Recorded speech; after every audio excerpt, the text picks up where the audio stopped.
Chapter 10. Fault Lines.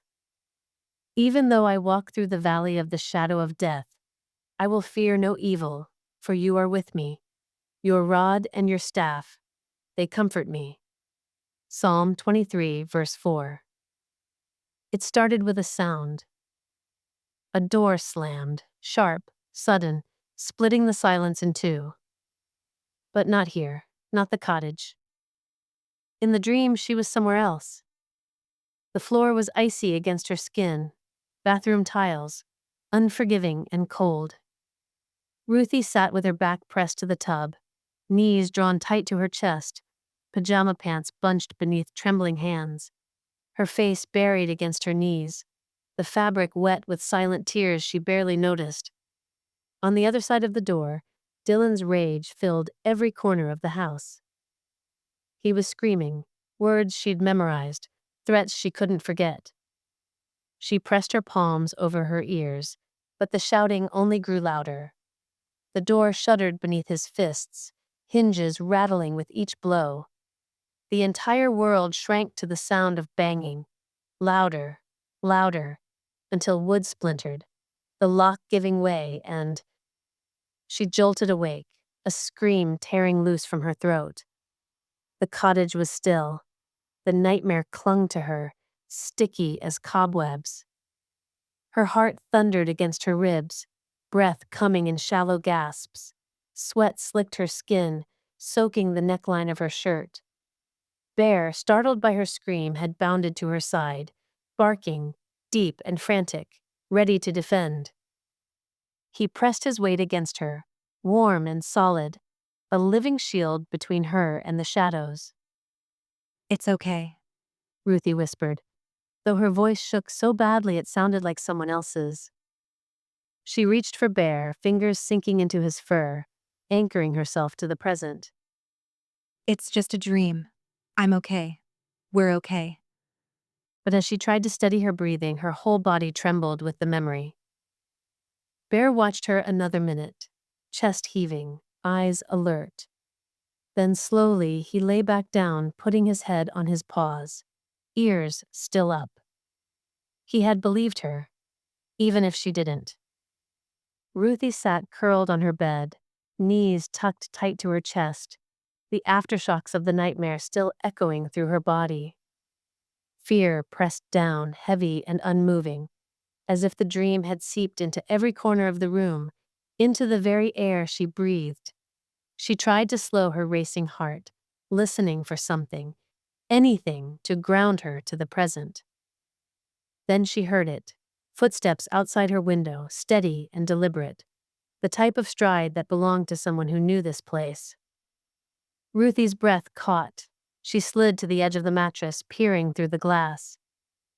James was crossing the yard, his shape cut in silhouette by the moonlight as he made his way toward the cottage.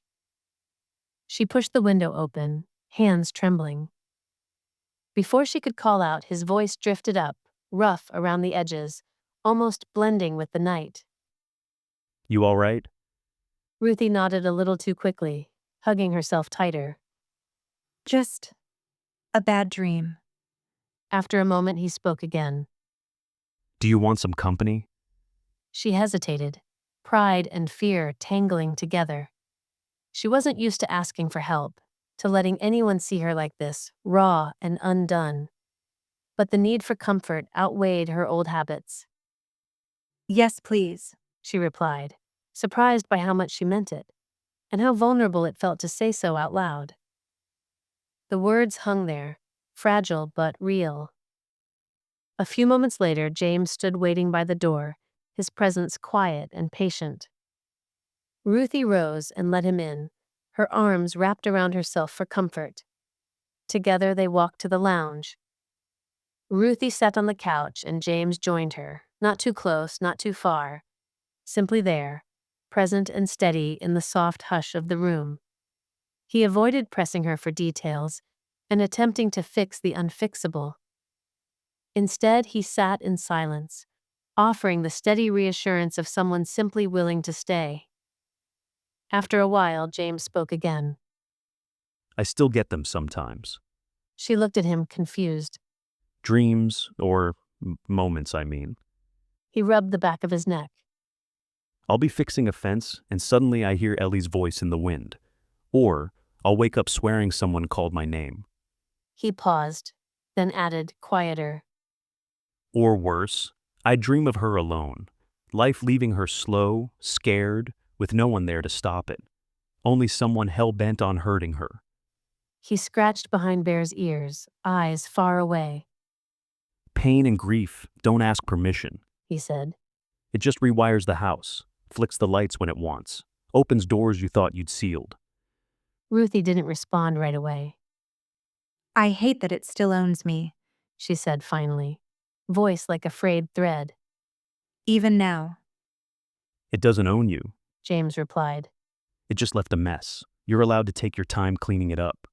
She inhaled slowly, held it, let it out like something she'd been gripping too long.